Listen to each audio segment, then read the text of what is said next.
Hello friends, welcome back to my channel. तो आज के इस वीडियो में मैं आपको एक्सप्लेन करने वाली हूँ 2022 में आई बंगाली वेब सीरीज अवेकनिंग। तो चलिए विदाउट वेस्टिंग टाइम हम सीरीज का एक्सप्लेनेशन स्टार्ट करते हैं। सीरीज स्टार्ट होती है राका नाम की लड़की से जो कोलकाता जा रही है। राका की गाड़ी बीच में बंद पड़ गई थी जिसे वो रिपेयर कर रही थी। तभी वहां पर बिरजू सहाने नाम के डीएम आते हैं। वो राका को हेल्प करना चाहते थे, लेकिन राका ने पहले ही अपनी कार ठीक कर ली थी। उसके और डीएम के बीच में बात होती है और वो डीएम को हेल्प के लिए पूछने के लिए थैंक्स कहती है। राका उन्हें बताती है कि वो पहले दूसरे सिटी में जॉब करती थी, लेकिन अब वो कोलकाता के कॉलेज में ही लेक्चरर का जॉब करने वाली थी। ये कहकर राका वहां से चली जाती है। राका का क्लचर वहां पर गिर जाता है, जिसे सहाने उठा लेते हैं। राका अपने घर जाने लगती है तो वो एक सिग्नल पर रुकती है। राका अपने कार में बैठे कुछ सोच ही रही थी कि उसे नेक्स्ट कार में एक लड़की दिखाई देती है, जिसे देखने पर राका को लगता है कि वो लड़की उसे कुछ कहना चाहती है। राका देखती है कि वो लड़की बिल्कुल भी सेफ फील नहीं कर रही थी और वो राका से हेल्प मांग रही थी। राका जैसे ये समझ जाती है, वो अपने कार से बाहर उतर ही रही थी कि सिग्नल छूट जाता है और वो कार आगे निकल जाती है, जिसके बाद राका अपने घर चली जाती है। राका ने अपने घर वालों को नहीं बताया था कि वो घर आ रही है। उसे देखकर सब लोग सरप्राइज हो जाते हैं। उसके मम्मी पापा और उसकी एक छोटी बहन। राका बताती है कि उसने वो जॉब छोड़ दिया क्योंकि उसे कोलकाता में ही रहना था। इसलिए राका अब अपने ही कॉलेज में एज ए लेक्चरर ज्वाइन करने वाली थी। इसलिए राका खुद भी बहुत ज़्यादा एक्साइटेड थी। हमें पता चलता है कि राका का एक बॉयफ्रेंड था जिसका नाम सुमो था। राका और वो दोनों अपने रिलेशनशिप के बारे में काफ़ी ज़्यादा सीरियस थे, लेकिन सुमो चाहता था कि वो आउट ऑफ कंट्री सेटल हो जाए, लेकिन राका कोलकाता छोड़कर कहीं नहीं जाना चाहती थी। इसलिए वो सुमो से कुछ टाइम मांगती है, जिसके बाद सुमो अपने जॉब के लिए बाहर चला जाता है। राका को सुमो का मैसेज आता है कि वो जल्द ही इंडिया आने वाला है। ये सुनकर राका बहुत खुश हो जाती है। अगले दिन राका कॉलेज जाती है और अपने स्टाफ से मिलती है। तब उसे एक न्यूज़ मिलती है कि एक लड़की का रेप हुआ है जो उन्हीं के कॉलेज से थी, लेकिन कॉलेज वाले इस बात को छुपाना चाहते थे। राका एक टीचर और सर के साथ मिलकर उस लड़की को हॉस्पिटल में देखने जाती है। वहां पर वो उसकी माँ को उसे बस एक बार देखने के लिए रिक्वेस्ट करती है। लड़की की कंडीशन काफी ज्यादा क्रिटिकल थी। राका जब उसे देखती है तब उसे याद आता है कि कल रात जिस लड़की को उसने देखा था ये वही लड़की है। राका बहुत गिल्टी फील करने लगती है कि कल उसने उस लड़की की मदद नहीं की। अगर वो कल कुछ भी करती तो शायद उस लड़की के साथ आज जो हुआ है वो नहीं हो पाता। इसलिए राका चाहती है कि जल्द से जल्द पुलिस कंप्लेंट की जाए, लेकिन लड़की की माँ इस बात के लिए मना कर देती है। उनका कहना था कि ये बात अगर बाहर आ गई तो उनकी बेटी शिंजी की बहुत ज्यादा बदनामी होगी, इसलिए वो कंप्लेंट वगैरह कुछ भी नहीं करना चाहती। राका उन्हें कन्विंस करने की बहुत कोशिश करती है, लेकिन वो नहीं मानती। तो वही हम देखते हैं दर्शना नाम की एक जर्नलिस्ट को इसके बारे में पता चल चुका था, इसलिए वो हॉस्पिटल में आकर इंक्वायरी करने लगती है, लेकिन उसे कोई भी कुछ भी बताने के लिए तैयार नहीं था। प्रिंसिपल भी जब राका और बाकी टीचर्स के बारे में सुनते हैं कि वो शिंजी को मिलने गए थे, वो उनको डांटते हैं और फिर कभी ऐसा नहीं करने के लिए कहते हैं। उनका कहना था कि अगर सबको पता चल गया कि शिंजी उनके कॉलेज से है तो उनकी कॉलेज की बदनामी होगी, लेकिन राका का कहना था कि इस वक्त पूरे कॉलेज को शिंजी का साथ देना चाहिए। लेकिन प्रिंसिपल कहते हैं कि उन्हें हायर अथॉरिटीज ने मना किया है, इसलिए वो कुछ भी नहीं कर सकते। लेकिन राका बहुत गिल्टी फील कर रही थी। राका की बहन उसे सजेस्ट करती है कि वो अपनी तरफ से कुछ इंक्वायरी करे। राका के एक मामा थे जो एसीपी थे। वो अपने मामा के पास जाती है और राका को उस कार का नंबर याद था, तो वो कार की डिटेल्स देती है और फाइंड आउट करने के लिए कहती है कि ये कार किसकी है। जिसके बाद राका पुलिस स्टेशन भी जाती है शिंजी के केस के बारे में इंक्वायरी करने के लिए, लेकिन जो पुलिस वाला था वो पहले ही पैसे खाकर बैठ चुका था। वो राका को बताता है कि पुलिस की पेट्रोलिंग टीम ने शिंजी को एक जगह से उठाया था। उसकी हालत ऐसी थी कि लग रहा था कि उस पर रेप हुआ है, लेकिन हुआ है या नहीं ये उसे कंफर्म नहीं पता, क्योंकि लड़की ने या उसकी माँ ने कोई भी कंप्लेंट फाइल नहीं की है। वो कहता है कि ये सब लड़की और उसकी माँ के पैसे निकालने के तरीके हैं। जानबूझकर किसी पर रेप का ब्लेम डालेंगे और उससे पैसे निकालेंगे। राका ये सुनकर बहुत ज्यादा गुस्सा हो जाती है, जिसके बाद वो फिर से शिंजी की माँ के पास जाती है और उन्हें पुलिस केस करने के लिए रिक्वेस्ट करती है, लेकिन वो नहीं मानती। तो वही दर्शना ये ट्राई कर रही थी कि सबसे पहले वो इस खबर को न्यूज़पेपर में छापे। इसलिए वो कॉलेज के एक प्रोफेसर को पूछती हैं और वो उसे सब कुछ बता देते हैं क्योंकि दर्शना उनकी ही स्टूडेंट थी। जिसके बाद दर्शना शिंजी की स्टोरी छाप देती है और सबको शिंजी के बारे में पता चल जाता है। तो वही राका भी सब कुछ फाइंड आउट करने की कोशिश कर रही थी।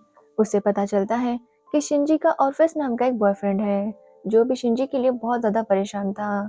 एक दिन जब राका कॉलेज के लिए जा रही थी तब एक लड़का आकर उसका रास्ता रोकता है और राका को धमकी देता है कि इस केस से दूर रहे वरना राका का भी वही हाल होगा जो शिंजी का हुआ है।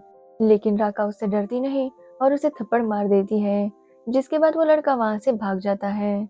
तभी राका के मामा का उसको कॉल आता है जो उसे बताते हैं कि वो कार एक बहुत बड़े बिजनेसमैन की है जिससे राका समझ जाती है कि ये मैटर इतना सेंसिटिव क्यों हो गया है क्योंकि इसमें बड़े बड़े लोग जुड़े हुए हैं। तो वही सुमो भी कोलकाता आ गया था जो राका से मिलता है। राका उसे सब कुछ शिंजी के बारे में बताने लगती है कि वो कितना गिल्टी महसूस कर रही है लेकिन सुमो को इन सब बातों में इंटरेस्ट नहीं था इसलिए राका भी टॉपिक चेंज कर लेती है। एक दिन जब राका कॉलेज के पास थी तभी उसे डीएम सहाने दिखाई देते हैं। सहाने उससे बात करते हैं और उन दोनों में थोड़ी बातचीत होती है जिसके बाद दोनों नंबर भी शेयर कर लेते हैं। अब शिंजी की तबीयत भी थोड़ी ठीक हो रही थी लेकिन वो उस रात वाले हादसे को भूल नहीं पा रही थी। उसे डिस्चार्ज मिल जाता है और वो घर आती है लेकिन वो ऑर्फस से मिलना नहीं चाहती थी। वो नहीं चाहती थी कि वो उसे इस हालत में देखे। लेकिन फिर भी एक दिन ऑर्फस शिंजी को मिलने आता है। वो शिंजी को कहता है कि चाहे जो भी हो वो हमेशा उसका साथ देगा। तभी वहां पर राका भी आती है। राका शिंजी से कहती है कि उसे हिम्मत करके लड़ना होगा। अगर उसने अभी कंप्लेंट फाइल नहीं की तो उन लड़कों की हिम्मत और ज़्यादा बढ़ जाएगी और फिर दूसरे किसी लड़की के साथ भी वो ऐसा ही कर सकते हैं। शिंजी राका को बताने लगती है कि उस दिन जब उसने राका को सिग्नल पर देखा था उसे लग रहा था कि राका समझ जाएगी कि उसे हेल्प की ज़रूरत है। शिंजी कार से उतरकर राका के पास लिफ्ट मांगने ही वाली थी कि तभी सिग्नल छूट गया और गाड़ी आगे निकल गई और उसके बाद उसके साथ ये सब कुछ हो गया। अगर वो थोड़ी हिम्मत कर लेती तो शायद उसके साथ ये सब कुछ नहीं होता। जिसके बाद शिंजी राका को सब कुछ बताने लगती है। एक्चुअली शिंजी की एक फ्रेंड थी एलोरा जिसका बर्थडे था। एलोरा का एक बॉयफ्रेंड है डोडो जो शिंजी के ग्रुप में ही था और वो एक रेस्टोरेंट में एलोरा की बर्थडे पार्टी देने वाला था। एलोरा शिंजी से कहती है कि उसे पार्टी में आना ही होगा लेकिन ऑर्फस बताता है कि वो अवेलेबल नहीं है। ऑर्फस अपने घर जाने वाला था। शिंजी भी नहीं चाहती थी कि वो पार्टी में जाए लेकिन वो एलोरा को मना नहीं कर पाती और पार्टी में चली जाती है। पार्टी में जाने के लिए एलोरा ने ही शिंजी की मम्मी से परमिशन ली थी लेकिन शिंजी जब वहां पर जाती है तो वो पार्टी किसी रेस्टोरेंट में नहीं बल्कि डोडो के एक फ्रेंड के फ्लैट में थी। वहां पर डोडो के कुछ अमीर फ्रेंड्स भी आए थे। शिंजी को वहां पर बिल्कुल भी अच्छा फील नहीं हो रहा था। ऑर्फस ने तो उसे पहले ही बताया था कि उसे डोडो के फ्रेंड्स बिल्कुल भी अच्छे नहीं लगते इसलिए शिंजी भी वहां जाना अवॉइड करे। लेकिन शिंजी एलोरा को मना नहीं कर पाती। वो बर्थडे पार्टी में आ तो गई थी लेकिन उसे अच्छा नहीं लग रहा था इसलिए वो कहती है कि वो वापस घर जा रही है। लेकिन फिर से एलोरा उसे रिक्वेस्ट करती है कि वो थोड़ी देर और रुक जाए और शिंजी भी मान जाती है। 11 बज जाते हैं और शिंजी घर जाने के लिए कैब बुक कर रही थी लेकिन एलोरा कहती है कि रात को कैब से जाना बिल्कुल भी सेफ नहीं होगा इसलिए वो कहती है कि वो डोडो के फ्रेंड्स के साथ चली जाए। वो जाते जाते शिंजी को ड्रॉप कर देंगे। शिंजी को ये कंफर्टेबल नहीं लग रहा था लेकिन डोडो के फ्रेंड्स है इसलिए वो उनके साथ बैठ जाती है। तब कार में पुष्पक और सिद्धार्थ नाम के दो लड़के थे। वो जब जा रहे थे तब चंदन नाम का लड़का भी आता है जिसने कुछ ज्यादा ही ड्रिंक की थी। थोड़ी देर बाद चंदन उसे इनअप्रोप्रिएटली टच करने लगता है। शिंजी उसे रोकने की कोशिश करती है लेकिन वो नहीं रुकता। शिंजी कहती है कि कार को रोक दो। वो कार से बाहर उतरना चाहती थी लेकिन चंदन रुक ही नहीं रहा था। जिसके बाद शिंजी चंदन को एक थप्पड़ मारती है। इससे चंदन का ईगो हर्ट हो गया था। जिसके बाद वो सिद्धार्थ और पुष्पक से कहता है कि कार की स्पीड बढ़ा दो और कुछ भी हो जाए कार रुकनी नहीं चाहिए और वो कार में ही शिंजी के साथ रेप करता है। थोड़ी देर बाद वो वहां से जाता है और सिद्धार्थ और पुष्पक एक के बाद एक शिंजी का रेप करते हैं और वो उसे रोड के किनारे फेंक कर चले जाते हैं। ये सुनकर राका शिंजी को कन्विंस कर लेती है कि उसे पुलिस कंप्लेंट फाइल कर लेनी चाहिए, जिसके बाद शिंजी, उसकी माँ और राका जाकर पुलिस कंप्लेंट फाइल कर लेती है। वहाँ पर एक इंस्पेक्टर जिनका नाम आसिफ जोश था, वो सारी रिपोर्ट लिख लेते हैं और तुरंत उन तीनों लड़कों को अरेस्ट किया जाता है और उनकी पूछताछ शुरू हो जाती है। शिंजी की लॉयर उसकी माँ को बताती है कि उन्हें सब कुछ के लिए रेडी रहना होगा, क्योंकि शिंजी पर भी बहुत से इल्ज़ाम लगेंगे, कुछ भी बोला जाएगा, यहाँ तक कि उनको धमकियाँ भी मिल सकती हैं, क्योंकि जिन लड़कों को पकड़ा है वो बहुत ही बड़े खानदान से बिलोंग करते हैं, तो सबके लिए वो रेडी रहे। शिंजी भी हिम्मत करके अब कॉलेज जाने का सोच लेती है। जब वो कॉलेज आती है तो कुछ स्टूडेंट्स नारे लगा रहे थे कि शिंजी को कॉलेज से निकालो।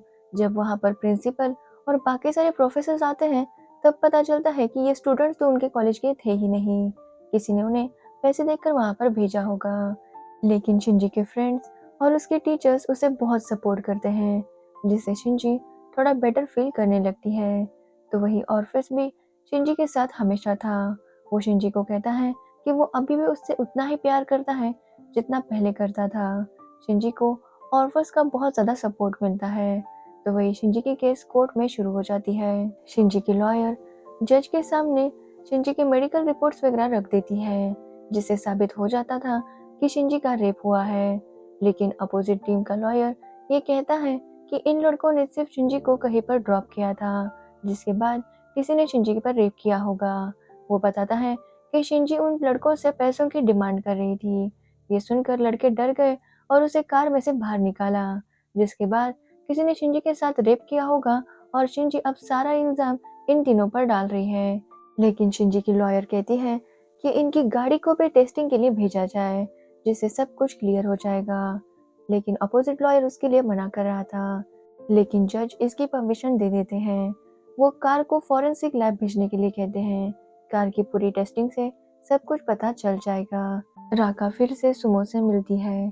सुमो उससे नाराज था कि राका उसे टाइम नहीं दे रही है, लेकिन राका उसे शिंजी के बारे में सब कुछ बताने लगती है कि केस का क्या क्या चल रहा है।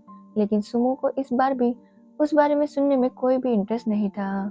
तो वही शिंजी और उसकी माँ को धमकियों भरे कॉल आ रहे थे, यहाँ तक कि उसकी माँ की जो बुटीक थी उसको भी आग लगा देते हैं। सबको पता था कि शिंजी का केस स्ट्रॉन्ग है, क्योंकि सारे सबूत पुष्पक, चंदन और सिद्धार्थ के खिलाफ ही थे। इसलिए वो उनकी फैमिली को डराने की पूरी कोशिश कर रहे थे। यहाँ तक कि डोडो भी उनकी टीम में शामिल हो गया था।